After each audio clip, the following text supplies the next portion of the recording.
Bueno, gente, soy Javier Blanco, docente de la FAMAF y de Ciencias Sociales. Y, bueno, quería un poco charlar un ratito sobre la situación geopolítica y la IA. Por supuesto, hay muchas maneras de abordar esto. Quizá en este momento, una de las noticias de estas semanas es la presencia de Peter Thiel en Argentina, ¿no? Y justo al mismo tiempo la publicación del so-called manifiesto, lo llamaban así un poquito, que es básicamente unos puntos que escribió Alex Karp, actual CEO de Palantir, ¿no? La empresa del nombre más lindo y actitudes más feas. La empresa del Palantir, saben que es la piedra para ver de lejos, de números.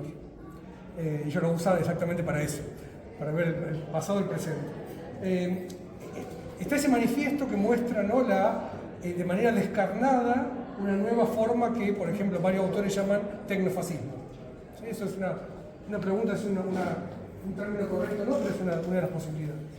¿Qué es lo que están planteando estas empresas, ¿no? Es, de alguna manera, lo que en inglés se llama la weaponization, la armamentización, se lo ha traducido, de sistemas tecnológicos o de cualquier otra cosa, convertido en arma para objetivos determinados. Estas armas funcionan, me parece hoy, no solo en los campos de batalla reales, donde hay armas de muerte, sino también en las persecuciones, en un estado policial que se va creando en muchos lados. El ICE de Estados Unidos está basado en formas de perfilización que permiten no solo reconocer los blancos, sino también los métodos para llegar a ellos o para lo que haya que hacer con eso, ¿no? Inclusive esta empresa tiene publicado lo que llamaba la cadena de la muerte, Chain of Death, que es la idea de cómo reconocer a quién hay que matar y cómo matarlo. Y eso es un servicio que prestan a los que matan, ¿no? Básicamente el ejército de Estados Unidos y de Israel, sobre todo, son los grandes compradores de esa tecnología. Bueno, nada, eso primer momento, digamos, ¿no? Y bueno, y ese personaje, Peter Thiel, que no es solo ni Peter Thiel ni Alex Karp son solo CEOs, son otra cosa, son una especie de monstruos en este interregno, como se dice que decía Gramsci era de cosas mórbidas, no de monstruos, pero no importa. En este interregno, es decir, en este momento de crisis hegemónica, aparecen estos monstruos, ¿no? Karp y Thiel, pero no son los únicos. Hay una página interesante que se llama la Stack Autoritario, que un poco recorre cuáles son estos nuevos enclaves y que se asocian a los movimientos ultraderechas en el mundo. No es casualidad, no solo no es casualidad, parece que está asociado a un tipo de desarrollo que tiene sus propias características. Eso quería contar muy brevemente también, ¿no? Lo que hoy llamamos IA es un tipo de tecnología que básicamente es reconocimiento de patrones, ¿sí?, en base a grandes cantidades de datos.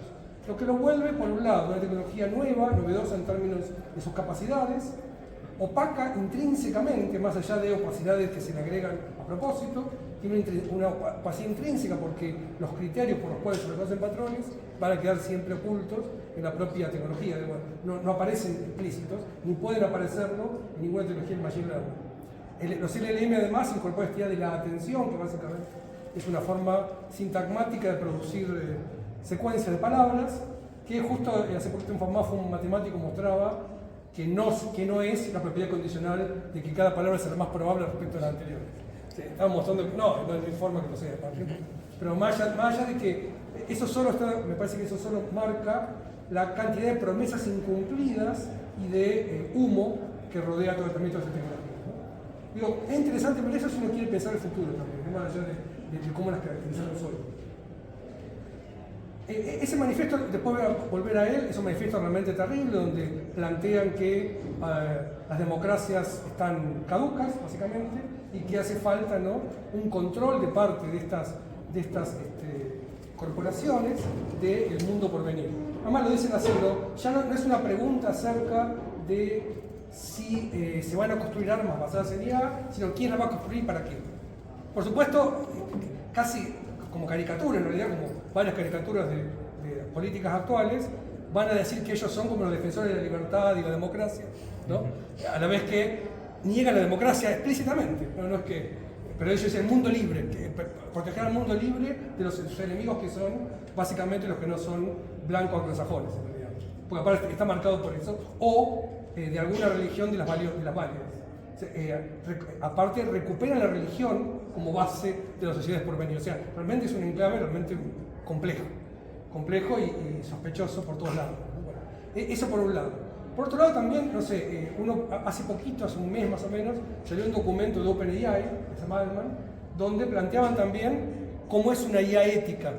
Uno lee el documento y gran parte, es curioso, ¿no? Uno lee ese documento y gran parte del documento lo ponemos escrito nosotros, casi, ¿no? Es más complejo de encontrar ahí, o sea, se mantiene dentro del esquema progresista y de cierta imagen de Silicon Valley, que ya no existe más, pero que existió en su origen, de científicos asociados a un proyecto digamos, ecuménico del Internet, del desarrollo, bueno, toda esa idea que existió en los 70, 80, el movimiento hippie con el movimiento nerd, que se juntaron en esa primavera de Silicon Valley.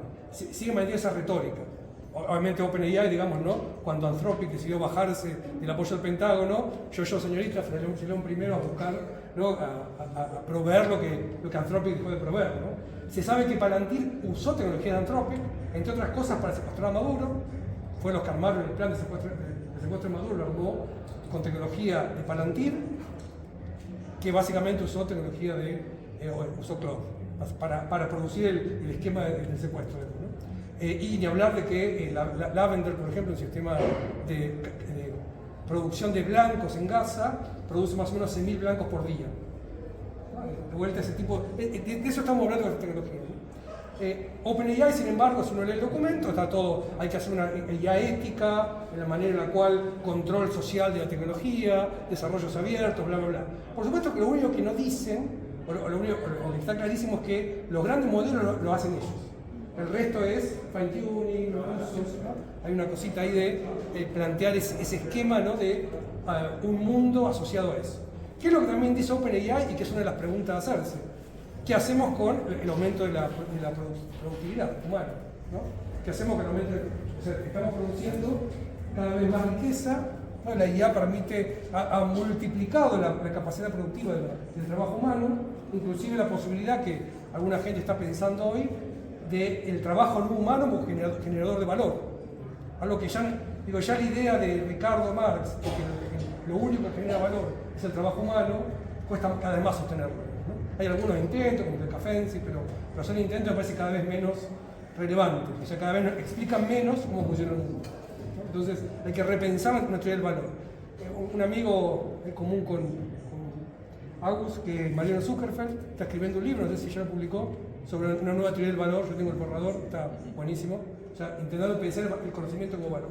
Algo para poner en el horizonte de cómo construimos otro mundo, ¿no? Lo que se plantea también OpenAI, y lo dice explícitamente, es algo que vienen diciendo varios ya, ¿no? La idea del ingreso universal en algunas de sus versiones, ¿no? O sea, que todo el mundo tiene que tener un ingreso común para poder vivir y después el resto se verá. Por supuesto que la propuesta de Altman es ese ingreso es acciones de una empresa. Esa es un poco la propuesta. El ingreso en realidad es entrar en un sistema en el cual ellos siguen siendo los que configuran el sistema. Pero bueno, todos podemos por lo menos existir. Esa es un poco la propuesta de OpenAI. Digo, dos documentos que me parece son los dos de este último mes, uno de hace 2 o 3 días, y que muestran un poco en dónde con qué nos estamos enfrentando a nivel. Yo hablaba de geopolítica, pero en principio yo creo que hoy toda la política es geopolítica, ¿no? Parece que ya no hay política local mucha, ¿no? Por lo menos no en este país seguro, pero bueno, sí. Por empezar, pero en casi ningún lado. Me parece que hoy toda la política se establece ahí y estas corporaciones se han transformado velocísimamente en actores globales con aspiraciones hegemónicas, ¿no? De hecho, hoy, si uno mira cualquiera de los modelos de desarrollo de las empresas de IA, es deficitario por donde se lo mire. Algunos decían, no, bueno, están invirtiendo en infraestructura. Cierto, ¿no? O sea, se están queriendo quedar con el todo, son empresas a todo o nada. Inclusive, Palantir dicen esto, ¿no? ¿Cómo es? La cultura monopólica es lo único que va a hacer avanzar el mundo. O sea, ni siquiera ya no defienden ni siquiera el neoliberalismo. La defensa es el monopolio, es lo que va a hacer avanzar el mundo. El monopolio somos nosotros, aparte. Es una forma autoritaria explícita y visible. No hace falta mucho más que eso, ¿no? Entonces, bueno, en ese esquema, estas empresas, digamos, es la que se quedarían con todo, básicamente, es la propuesta que están haciendo, ¿no? Rescato una de las cosas que dice ahí el manifiesto también, que es interesante para pensarlo, ¿no? Creo que uno del punto 5 dice algo así como, frente al soft power, así usa esa palabra, el soft power, el poder soft, de discursivo, de la retórica, dicen así literalmente, que tiene que ver con la política, en el sentido antiguo de la palabra, la política creo que ya no existe más, la política como lo deliberativo, como intersubjetivo. Hay que recordar que Alex Karp se doctora con Habermas, o trabaja con Habermas, ¿no? Es alumno de Habermas, digo, para que veamos un poco que es mucho más complejo de lo que parece el panorama. O sea, sabe exactamente lo que está diciendo. O sea, su negación de su maestro es explícita. O sea, no hay más poder, no importa más el soft power de la deliberación y de la retórica. Frente a eso está el hard power, que paradójicamente el hard power se corporiza en el software, ¿no? No sé si juega a propósito con las palabras, pero el software es el hard power, ¿no? Y dice lo que hay que hacer es producir ese software, y es lo que están haciendo, ¿no? Eso de alguna manera me parece que, digo, más allá de todo este panorama un poco lúgubre que planteo y de los riesgos que la democracia está corriendo, me parece que también es como decía Heidegger, citando a Hölderlin, ¿no? Allí donde está el peligro, crece también lo que salva. Me parece que ahí está también el espacio de disputa que hay que tener de los espacios democráticos, de izquierda, populares. Me parece que todos estos otros espacios que históricamente configuraron la política de nuestro continente, por lo menos, del mundo también, que tiene que ver con cómo producimos nuestro propio ecosistema digital, ¿no? Qué tipo de acciones de hard power podemos producir desde nuestro espacio. Entonces, por ahí la pregunta más fuerte que tenemos que hacernos hoy. Yo creo que hoy, efectivamente, el soft power, el poder de la retórica, el poder de lo intersubjetivo como convencimiento y como consenso político, tiene límites. Esos límites no son límites estrictamente políticos, son límites, ¿cómo diríamos? Límites duros, límites matemáticos, ¿sí? Déjenme poner este ejemplo, ¿no? En el 2008, Daniel Dennett, un filósofo de la mente, digamos, un filósofo muy interesante, proponía en una página que se llamaba Edge, Dennett murió el año pasado, proponía cuál es la pregunta más peligrosa que nos podemos hacer, ¿no? ¿Cuál es la idea más peligrosa? Y la idea que él planteaba más peligrosa, muy interesante y creo que es muy relevante para el presente. Decía Dennett, el problema que tenemos hoy es que, 2008 estamos hablando, ¿no? Es que no hay suficientes mentes para albergar la población de memes, el crecimiento de la población de memes. Por meme, entendía el meme, no el meme de internet, sino el meme de Dawkins, ¿no? Richard Dawkins, pero se entendía el meme comunidad cultural. El meme de internet es una subclase de meme, ¿no? De unidades culturales que se van reproduciendo, ¿no? Ya no alcanzan las mentes para albergarlos a todos. Eso decía en 2008. Antes de vivir la solución, el dilema que plantea Dennett, recordemos esto, ¿no? La humanidad, se mide más o menos cuánta información produjo la humanidad. Para el principio de la década del 90, cuando aparecen las computadoras personales y antes de Internet, la humanidad ha producido en total 12 exabytes de información, más o menos, juntada toda la humanidad desde las cosas de Altamira, pasando por las tabletas sumerias, las tabletas sumerias, las películas de Hitchcock y todo Shakespeare y todo lo que se imaginen, 12 exabytes. Un exabyte es 1 millón de terabytes, ¿no? 1 millón de discos, 1 terabyte, 12. O sea, con 12 millones de discos, 1 terabyte, se juntaba toda la comunidad produciendo en toda la historia. Todas las copias de Gutenberg de la Biblia, todo eso, entraba en eso, ¿no? Para el 2006, más o menos 2008, se habían producido 180 exabytes. Se ha multiplicado por 15 en solo 15 años la producción de información de la humanidad. Digo, esto fortalece esta idea de Dennett, ¿no? O sea, justo en ese momento. Hoy, 2025, estaban produciendo ya 463 exabytes. Es decir, el triple que en 2008, solo que por día. Entonces, en un día, la producción de información era 45 veces en un día que se ha producido en toda la historia de la humanidad hasta el 1990. Es decir, en 40 minutos se está produciendo hoy, quizás en menos, media hora, lo mismo que en este ratito, la humanidad produce la misma cantidad de información en toda la historia de la humanidad hasta el 1990. Por supuesto, la mayor parte de eso es niño de gran infante mirando el pelicón que se lo mandan al grupo de papis y mamis, es así, ¿no? O gatitos, por supuesto, gran parte de lo que se produce, pero es importante esto, entender que eso produce efectivamente una disrupción en la capacidad de ver el mundo. Pero solo ver el mundo ya requiere mediaciones. Esas mediaciones, por supuesto, el reconocimiento de patrones es una forma efectiva de resolver ese problema. ¿Está bien? Decía Dennett entonces en el 2008, ¿qué va a pasar con eso? Con esto que ya no alcanza la mente para ver los memes. Bueno, hay dos posibilidades. O aprendemos a lidiar con eso o no aprendemos. Y dice Dennett, ambas son completamente perturbadoras. Ambas son el dilema. ¿Por qué decía Dennett? Bueno, una, no aprendemos, no podemos lidiar con eso, no sé qué es lo que nos pasa. Nada, no. Tenemos tanta información que nos perdemos en ella y no podemos ni siquiera compartir las cosas con otros, ¿no? Dice Dennett, hoy ya no, y esto me parece que es una de las cosas que nos pasa hoy. No tenemos una cultura común, ¿no? Los memes de cada uno son diferentes.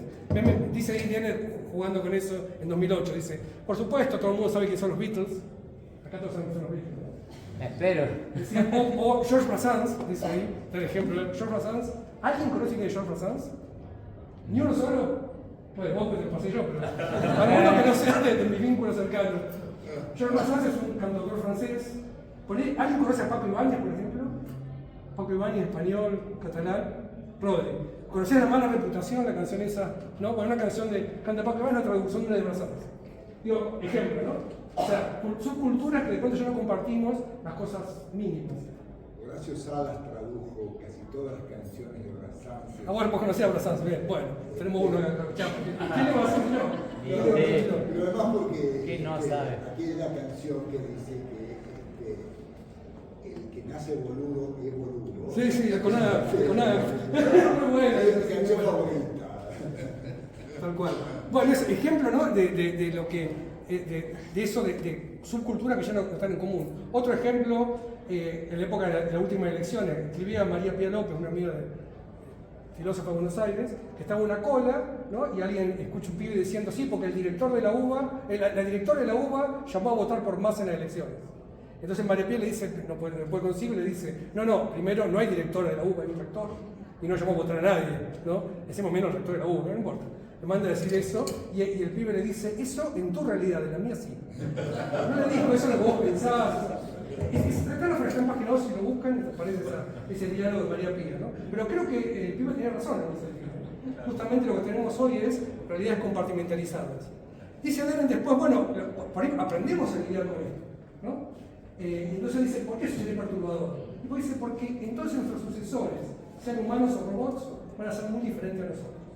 Efectivamente, poder lidiar con esta cantidad de información que en una hora tenemos lo mismo que toda la historia de la humanidad, donde pasaron Platón, Leibniz, que fue quizá el último gran, que sabía todo, ¿no? Que funcionó de chapa, todos ellos, ¿no? Eso en una horita se produce más que todo lo que esa gente manejaba todo el tiempo.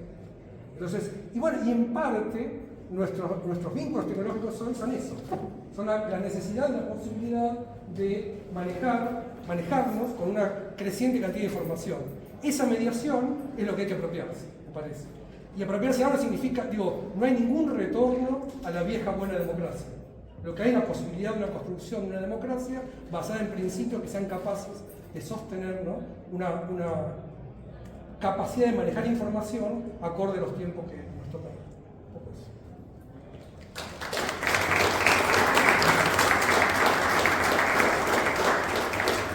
¿Tuvieron tiempo en su forma? Sí, la idea es que charlemos un poco si puede ser. Sí, me preguntaba cuando charlaba sobre el avance pero del capitalismo, ¿qué rol está teniendo China ahora con el avance de tecnología que está haciendo, con su forma de hacer no democrática de su país, digamos, y como el avance de la tecnología que se sentido, en el sentido de la IA, en el sentido de la tecnología ibérica. Es buenísima la pregunta, una pregunta que lleva una vida responder, supongo. No tengo una respuesta a eso, solo hay muchas preguntas al respecto, ¿no? Me parece, primera pregunta, salió un libro que aún no pude leer, que uno de los que lo edita es Benjamin Bratton, un autor que recomiendo mucho. Benjamin Bratton escribe en 2015 The Stack, The Stack es una especie de la pila, sería, ¿no? Lo traducen ecosistema digital, ¿no? Es un poco una descripción de cómo se ordena hoy el mundo en base a la digitalidad que rearma el mundo, ¿no? Materialmente inclusive, no como algo estéreo. Esa digitalidad cambia el mundo. ¿Cómo? Por capas. The Stack como son capas, ¿no? Las capas de digitalidad. Bratton escribió un libro hace poco, es un libro colectivo, lo coordina, que es La IA en China. Y lo que dicen, arrancan diciendo es, el concepto de IA en China es muy diferente al concepto de IA acá. ¿Qué significa? De hecho, ¿no? Una discusión interesante, decía, por ejemplo, Pasquinelli, otro autor muy interesante, escribió un libro que se tradujo hace poco, El Ojo del Amo, recomiendo también ese libro, va a decir esto, ¿no? Que en realidad la IA no se inspira en la inteligencia biológica, sino en la inteligencia social y laboral. Primera idea que discutible, pero interesante. En chino, inteligencia artificial se dice ren, que es persona, kong, trabajo. Ren kong es artificial, persona, trabajo, o sea, trabajo humano. Chi, nen, chi, sabiduría, nen, poder. Sabiduría, poder es una forma de decir inteligencia, el poder de la sabiduría. Es decir, digo, el concepto, más allá de que la palabra inteligencia artificial es una curiosidad histórica, fue porque a John McCarthy se le ocurrió que no se pareciera ni a los autómatas, que era una de las propuestas, ni a la cibernética. Fue una casualidad, o sea, pero sin embargo tiene predominancia la palabra. En China significa eso: trabajo humano, sabiduría y poder, todos juntos. Esos son los 4 caracteres que menciona. Y evaluar eso, más allá de la palabra misma, cómo se entiende eso, que se entiende según estos autores de manera muy diferente a lo que se entiende acá, ¿no? Por empezar, los chinos entienden los procesos históricos de otra manera, lo entienden, son mucho más largos, no son procesos tan rápidos como lo plantea Occidente. Yo creo que exista la IA china es bueno, ¿no? O sea, de las pocas certezas que tengo es que la tecnodiversidad es uno de los pocos bienes a los cuales podemos aspirar de manera general. Cuando justamente los modelos de lenguaje actuales y las corporaciones actuales tienden a la homogeneización, ¿no? Para que todo se parezca. Me parece que eso está bueno, que existe la IA china. ¿Y qué valores incluye? Digo, China justamente no es un país particularmente democrático, pero Occidente no parece mucho tampoco hoy, ¿no? Parece un país más totalitario y fascista que otra cosa, países, ¿no? o sin capacidad para resistir eso. Entonces, son preguntas bien complejas que requieren un análisis mucho más sofisticado que lo que puedo hacer ahora acá. Una brevísima nota al pie. En finales de los 60, principios de los 70, Ramón Orón, uno de los intelectuales más brillantes de la derecha en esa época, que además dirigía el Express, hizo un reportaje online, informalmente sobre una discusión larguísima, además la desgrabación de esa entrevista es maravillosa. Arón le pregunta a Joel Lai, ¿usted qué opina de la Revolución Francesa? Es demasiado pronto para opinar. Muy bueno, claro, muy bueno. Sí, tal cual, yo creo que era lo mismo, me parece que sí. El tema es que, digo, para seguir esta metáfora ahí de Enrique, el tema es la aceleración que está teniendo la historia, ¿no? La aceleración, porque las transformaciones hoy son mucho más rápidas que antes, entonces no nos queda otra que hacer teoría on the fly, no teoría siquiera ya, acompañar con el pensamiento procesos tecnológicos cuya velocidad y cuya agencia y su capacidad de transformación son enormes, para bien o para mal, ¿no? Entonces me parece que la urgencia es acompañar esos procesos, entender lo que se pueda y orientarlo, ¿no? Me parece que hoy construir una IA, no una IA, me parece que de vuelta, construir un sistema digital del cual la IA este tipo de IA es parte, y quizás no el punto de llegada, sino algo intermedio. Me parece que la cantidad de problemas que tiene la IA, el Deep Learning, la no explicabilidad, más problemas, los límites que tiene para evolucionar, requieren construir otras tecnologías también, que incluyan de alguna manera esto en una Aufhebung, ¿no? Como decía Hegel, ¿no? Una superación que no niegue esto simplemente, sino que lo incluya en formas más generales de pensar. Y en ese sentido hay que poner todo en la balanza, ¿no? ¿Qué significaría una tecnología democrática, urgente aparte, porque si no lo hacemos, los riesgos son grandes? ¿Sí, Rodrigo? No, muy breve esta idea de constituirse como un monopolio hegemónico cuánto de eso tiene que ver justamente con las empresas de IA, las intenciones de constituirse en fuente única y hegemónica de conocimiento, ¿no? Y no solo del presente y del futuro, sino también del pasado. Al 1984, ¿viste? Sí. Exactamente, Al tal 1984. cual. Sí, bueno, recién vos decías que como para pensar el terreno y las otras alternativas que podían surgir en este momento como síntomas mórbidos, ¿qué se te ocurre o qué ejercicio de imaginación haces como para pensar la coordinación de estados o organismos supranacionales o, como llaman algunos, países no alineados a estas grandes tecnológicas o por lo menos el futuro que proponen estos big techs o bueno, estos tecnoprofetas? ¿Cómo pensás algún dispositivo de coordinación o qué rol tiene la izquierda, la progresía?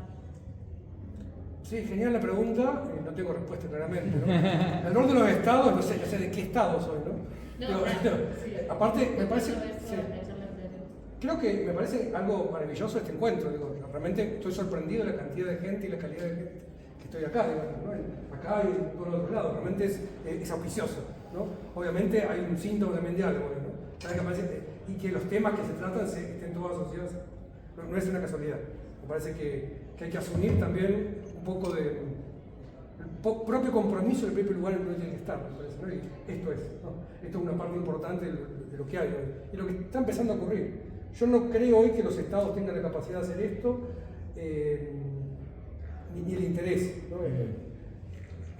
Y hay muchas limitaciones en la capacidad legislativa. Hay que hacerlo, no digo que no, pero no podemos depositar ahí nuestras esperanzas, no va a ocurrir eso. Las instituciones democráticas tienen un límite temporal que las vuelve ineptas para lidiar con estas cosas, ¿no? Me parece. Cuando, no sé, ya esto es del pasado lejano, pero hace un año fue Zuckerberg interpelado por el Congreso estadounidense, fue a Jessica Barr, sacando casi a Cortés y algunos más que tenían alguna idea, el resto los pasó por arriba. O sea, no entendían lo que estaba hablando él, más o menos, ¿no? O sea, me parece que también es eso. Ni hablar, y eso, Zuckerberg es un bebé de pecho comparado con esto otro, ¿no? Encima, digamos. Entonces, estamos hablando de una cosa bien compleja. Yo creo que hace falta un movimiento en muchos registros. Y uno de ellos es político-cultural. Las izquierdas hoy, yo creo que un esfuerzo que estoy haciendo todo el tiempo es que las izquierdas, los progresismos, los campos populares en general, que se haga cargo de este problema, se entere de esto y se haga cargo en serio. No está ocurriendo, está siendo muy difícil. Y el problema es que estamos haciendo una pelea errónea, estamos dando una pelea que está condenada a perder, ¿no? Cuando dice lo del hard power, cuando dice eso Karp, tiene razón, hay que generar hard power de nuestro lado. ¿Cómo generar nuestro propio software? Empezando a generar software propio que tenga otros objetivos y otras formas de articulación. Organizaciones, el software es una forma de organizarse también. Hay que generar organizaciones capaces de lidiar con esto. No hace falta una organización homogénea, puede ser organizaciones heterogéneas, muchas organizaciones. Un ecosistema de organizaciones, dice Rodrigo Núñez, un politólogo brasileño que me gusta muchísimo, habla de eso, de una ecología de organizaciones, que sean capaces de lidiar con esto y tenemos que producir una imagen de futuro que sea otra. Primero, ¿no? Una visión de futuro que sea otra. Sí, yo te iba a hacer una pregunta parecida a la que hizo el compañero por allá, de que es algo que claramente tiene que ver con bloques, y China un bloque, Estados Unidos un bloque, y los europeos parece que finalmente, después de mucho tiempo, estarían empezando a ponerse las pilas un poco con pensar su soberanía digital y tecnológica, y empezando a tener políticas, GDPR, muy poco. Muy poco, sí, pero justamente migrar al software libre, empezar a tener sus modelitos propios. Ahora parece que sacaron EuroSky, que es como un ecosistema de plataformas alternativas a las Big Tech. Están ahí, todavía muy incipiente. Quería saber qué opinabas de el bloque euro, como también no he visto mucho grupo euro todavía. Digo, para empezar, el problema es geopolítico también de Europa. Europa está en una contradicción terminal, ¿no? Con la salida de la OTAN, con la necesidad... Se da cuenta de su propia irrelevancia. Exactamente, se da cuenta tal cual, ¿no? Europa se da cuenta de su soledad estratégica. Así me lo decía un amigo que se dedica a política, está en Aguja, se dedica a política internacional. Hay que asumir la soledad de Europa en términos estratégicos, ¿no? Y eso quizá, efectivamente, Europa tiene cierta potencia intelectual, sin duda, ¿no? Y frente a ellos, que asumen un rol diferente, sería una buena señal. Que ya están asumiendo un rol diferente porque no les queda otro en el rol geopolítico con la guerra en Irán, digamos, ¿no? Eso es importante, no es bastante importante. Yu Huai, un filósofo que me gusta mucho, que leo bastante, él dice que en realidad Europa no tiene la capacidad de transformar el mundo actual. Él dice que está o en Asia o inclusive en Latinoamérica. El que también dice Latinoamérica es Morozov. Evgeny Morozov plantea que... Qué responsabilidad, papá. Sí, ¿no? Bueno, pero sí hay alguna cosa acá que, digo, no vamos bien, digamos, no es que estemos en el mejor del mundo posible hoy, pero me parece que habría que asumir esa responsabilidad también de producir alternativas tecnopolíticas, o alternativas también de lo que Huai llama cosmotécnica, es decir, la forma en que la tecnología se articula con las cosmovisiones de las sociedades, ¿no? Latinoamérica tiene una larga tradición de eso, larga no sé si, pero potente, ¿no? En los años 60, 70, lo que llama el pensamiento latinoamericano de ciencia y tecnología, el Cybersyn de Chile, que Chile hoy está intentando hacer Latam GPT, se articula también con el Cybersyn, que fue el proyecto de Allende, de un sistema de planificación económica sobre el cual se iba a basar el comunismo democrático de Allende, por toma de decisiones, un sistema realmente súper interesante. La historia fragmentaria de nuestras estructuras democráticas también tiene hay que reconstruirla en otro registro, ¿no? De todos modos, me parece que la pregunta es qué hay que hacer hoy, ¿no? Latinoamérica puede tener un rol importante, Europa también, creo yo, pero su inercia es más grande que la nuestra, entonces también es un problema. Y sí, Asia está haciendo un contrapeso importante. Bratton habla de que hoy tenemos stacks hemisféricas, ¿no? Es decir, stacks, o sea, ecosistemas digitales que de alguna manera están un poco aislados. Él habla de tres en su momento: el esquema chino, que es el más grande, el occidental y el ruso. El ruso tiene su propia lógica. No sé, quizás haya que multiplicar las stacks hemisféricas y tratar de construir nuestras propias maneras de concebir esto, me parece. Sería importante.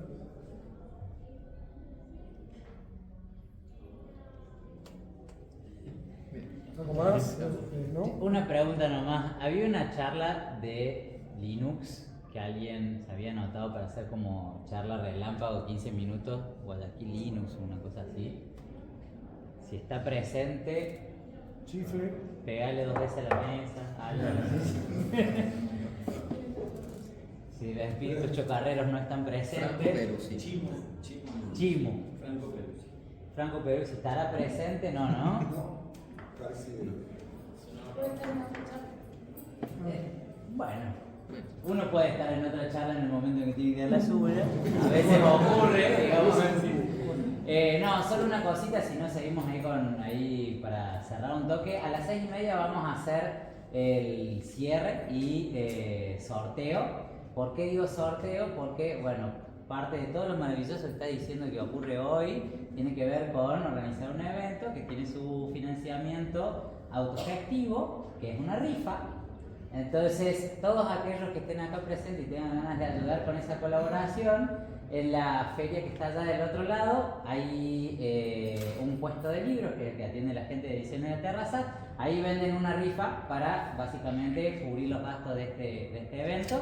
2.000 pesos el número. A las 6:30 vamos a hacer el cierre y vamos a hacer el sorteo. Y mientras podemos seguir rosqueando y tomar un par de mates y café más también si quieren. Así que bueno, Bueno, gracias Mati, porque ayer le dije que quería una charlita. Sí. Y ya me enganchó, así que gracias. Mira, a mí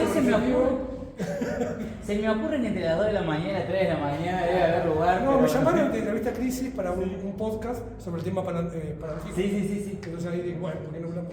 Digo, también acá un poco. No, estaba perfecto. No, aparte estuvimos todo el día hablando del tema, así, Chapa, yo, Cris por allá también, estuvo súper interesante. El Agus ahí presente, muy bien. Así que sí, lo que vos decías, que estuvimos todo el día hablando de este tipo de cosas. Bueno, nada, yo feliz de que también haya sido tan convocante Ojalá no fueran tan convocantes estos temas porque no hicieran falta, ¿no? Pero bueno, dado que está buenísimo que estemos Yo quiero decir esto, me parece que estamos en un momento de una ventana de oportunidad importante, ¿no? Veamos eso, porque si no, es un poco lo que decías, ¿no? Yo creo que está esa ventana de oportunidad, hay que asumir nuestras capacidades y nuestros compromisos políticos y tecnológicos. Y eso está dando vuelta. Les recomiendo la lectura que escribimos con Manu Lisset, el manifiesto tecnopolítico se llama.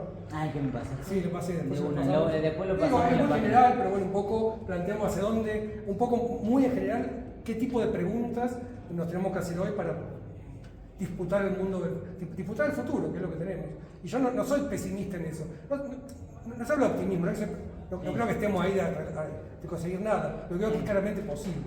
Y entonces, y como tal, debe ser abordado. Sí, yo digo, estábamos hablando. Manifiesto tecnopolítico de. Así. Manifiesto tecnopolítico. Está escrito por mí, Manu Bisset y Fabio Costa. El Manu Bisset. Lo escribimos, sí. Y otra cosita, Sí. disculpen, llegué tarde. Vos hablabas de dos documentos, uno es el de Palantir, ¿puede ser? Sí, que no es un documento, es una cosa que salió en X, Sí, lo que salió. una boludez, que probablemente sea algo que una guía del libro de Carp. Sí. Y uno que Es el libro de Carp. creo que es eso, de la República, ¿cómo es? La República Tecnológica, llamémoslo así. ¿Y el otro? Y el otro es uno que sacó OpenAI hace poquito, ponerle 2 o 3 semanas. Ahí lo busco, no me acuerdo el título, pero es como una especie de proyecto o de compromiso de OpenAI con una especie de lectura de vuelta, ¿no? No sé por qué esta agencia arroga la lectura de cómo tiene que ser el mundo, lo hacen así y dicen, va a ser así el mundo y tenemos que tener control, no sé qué. Todas estas cosas que dije las plantean como un proyecto del mundo. Está mal, ¿no? Eso también. No, solo una cosita que quería hacer. Había una pregunta yo atrás, perdón, también. Ah, dale. No, yo básicamente lo que quería preguntar es que parte del desarrollo de la tecnología que tenemos hoy en día, gran parte fue desarrollada por modelos open source y el mayor inconveniente que hay mundialmente es que hay un solo fabricante de litografía para CPUs y GPUs y 3 fabricantes que negociaron con millonarios producción de RAM. Entonces, por más que nosotros sigamos desarrollando a nivel open source la tecnología en el formato que querramos, al fin y al cabo la producción del hardware o de poder para ejecutar esos códigos está totalmente arraigado. Sí, a ver, 2 respuestas para eso. Una, sí, teníamos siempre, los que hemos luchado del mundo popular, siempre tuvimos menos armas que nosotros. Es tradicional, siempre estuvieron las armas, el poder económico, el poder mediático. O sea que no es una novedad eso, ¿no? Sí, es una novedad en el nivel de sofisticación que tiene esa arma. Ahora bien, 2 cosas que una, podemos hacer, y ya nosotros sí lo hemos hecho, se hace. Justo contábamos con Agus en Chile están haciendo el ChatGPT, mal o bien. ¿Hace falta hacer eso? No sé. Hace falta ser inteligente con la tecnología y no querer replicar lo que ellos hacen. El modelo de lenguaje, como la gran tecnología, por empezar, ¿se puede usar? Sí, claro, hay un montón que podemos usar, si hay que usarlo. Son la gran cosa y no tanto. Digo, tienen 1000 problemas también. Yo creo que es una mucho mejor idea pensar las tecnologías por venir. Y cómo esas tecnologías incluyen valores políticos en su propia constitución. Yo tengo esta hipótesis, ¿no? Creo que el gran hype del machine learning tiene que ver con que es la primera tecnología de software que es apropiable solo por grandes corporaciones, porque necesita mucho poder de cómputo y muchos datos. No compares esta parte, ¿no? O sea, hablamos de quizá la disputa sea por la infraestructura, pero tampoco compares. Un centro de datos tiene una vida útil de 5 años. Nunca se recupera la inversión que se hace. Esa inversión no es que una vez que la hiciste, ahora te quedaste con un infierno por la vida, no. Se acaba en 5 años, ya se vuelve obsoleto todo el centro de datos. ¿Va a ser así que el machine learning solo necesita más cómputo para mejorar? No creo. No, hay un límite ahí. Me parece que entonces yo entiendo que estemos todos como vulnerados y preocupados por ese tema. Y hay que preocuparse, no niego eso. No es el fin del camino.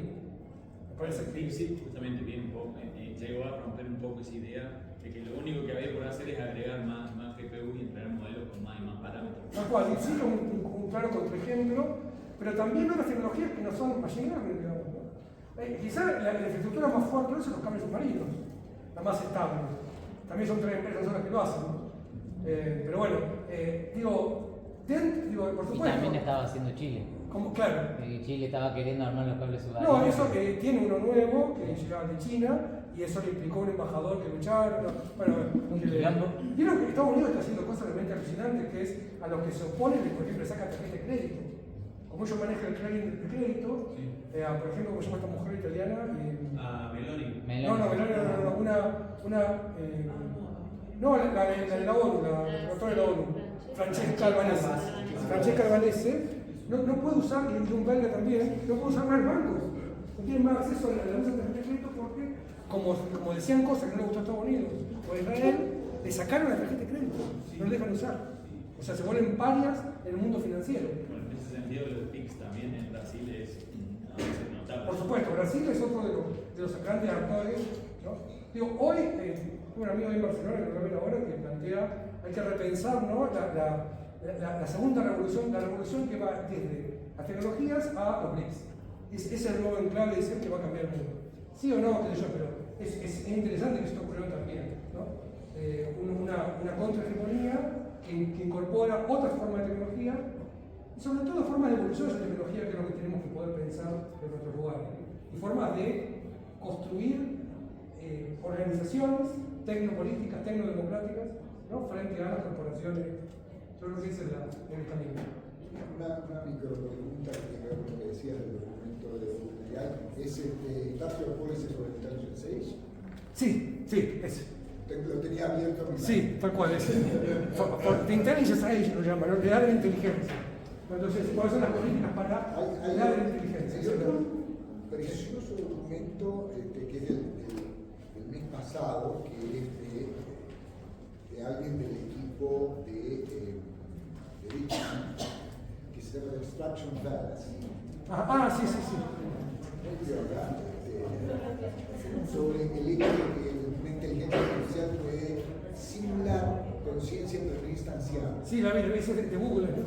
Sí, lo tengo ahí. De hecho, viene con un encabezado que dice: esto es opinión del autor y porque me ha revelado la compañía. Sí, tal cual.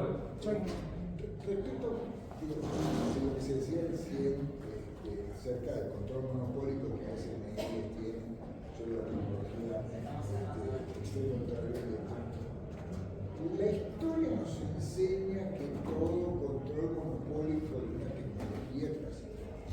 Tal cual. Ciertamente, una ventaja comparativa mientras esa existe, pero yo sigo con bastante frecuencia qué es lo que sucede en el piso de abajo, en el campo del hardware propiamente dicho. Y en los últimos 5 años, el promedio indica que las capacidades de SMIC, el mayor fabricante chino de semiconductores, han avanzado 6 meses más por cada año. En 2020 estaban 5 años más. Ahora están 2 años. Para 2028 uno puede suponer que van a tener capacidades equivalentes. De hecho, hace muy poquitos días Huawei lanzó una familia nueva de los A950 que están 2 años lejos de los procesadores de punta de Nvidia, pero son considerablemente más baratos. Cuestan menos que el HB20 que Nvidia puede exportar a China, con el triple de potencia. Así que yo digo, nuestros timings, nuestras dudas históricas tienen que ver con nuestra urgencia diaria, pero en términos de historia no creo que la preeminencia tecnológica sea una cosa que se sostiene en el tiempo. Definitivamente, sí. Creo que coincido con Chapa que aparte, digo, es una hegemonía de muy corto plazo también para atrás, ¿no? Digo, estos actores, o sea, OpenAI no existía hace 15 años, no sé. Me parece que es muy variable eso Y yo creo que hoy el capitalismo es un esquema Ponzi gigantesco, ¿no? Digo, es un gran esquema Ponzi, es tirar para adelante, porque digo, algunos están queriendo entender cómo va a reventar la burbuja que hay, porque, digo, mientras que las empresas tecnológicas tienen una vuelta de ingreso más o menos equivalente a lo que invierten, a veces un poco más, a veces un poco menos, las empresas de IA tienen un 10% de recuperación de la inversión. Eso obviamente es insostenible y por supuesto que lo que están buscando es otra cosa, una hegemonía mundial, digo, que obviamente es limitado lo que van a conseguir, o sea que un esquema Ponzi es un riesgo porque se morfa el mundo, pero a la vez en un momento se acaba. Entonces hay que estar atento a eso políticamente también, ¿no? Sí. Sí, justamente yo te quería preguntar qué perspectiva tenías vos o si abonas a esta hipótesis de que en realidad también el intento de controlar la narrativa tiene que ver con esa lógica de acumulación financiera o con la economía del hype de, bueno, Nvidia y OpenAI tienen financiamiento cruzado, entonces necesitas tirar para adelante la expectativa de que va a ser redituable. Definitivamente hay, o sea, es complejo porque uno nunca sabe qué es mentira flagrante en términos de tratar de sostener sus acciones y que es, ideas que realmente tienen, sobre todo con estos tipos que están todos chiflados. Entonces es difícil, ¿no?, distinguir, pero efectivamente sí, gran parte es eso. Al principio de este año salió ese artículo de alguien que decía que el nuevo Claude se autorreproducía, ¿no? No sé si lo vio, uno que tuvo una cansada, ¿no? Que decía que... Por eso, hay programas de autorreproducción. En el 52, von Neumann mostró cómo se automóviles se autorreproducen. Bueno, no hay ninguna novedad, pero decía que Claude se autorreproducía. En realidad es una falacia eso, porque ¿qué es lo que hacía? Con Claude creas el programa de entrenamiento para el próximo Claude. Pero acá, como bien marcó hoy Agustín en su charla, el programa de entrenamiento no es el modelo que está, el nuevo modelo, es algo que con los datos produce un modelo. Entonces, en realidad no es que se porque ¿qué es lo que decía Bostrom y Kurzweil? La singularidad, esta idea de que en algún momento los sistemas de IA se van a autorreproducir, se van a automejorar y por lo tanto van a escapar rápidamente van a superar a toda la humanidad en todas las cosas, ¿no? Bueno, discusiones que son interesantes pero irrelevantes ahora, pero efectivamente no es el caso. Pero para mí fue puro hype también para decir, bueno, esto es mucho mejor, estamos en una singularidad pasado mañana, entonces una forma de sostener su concepto.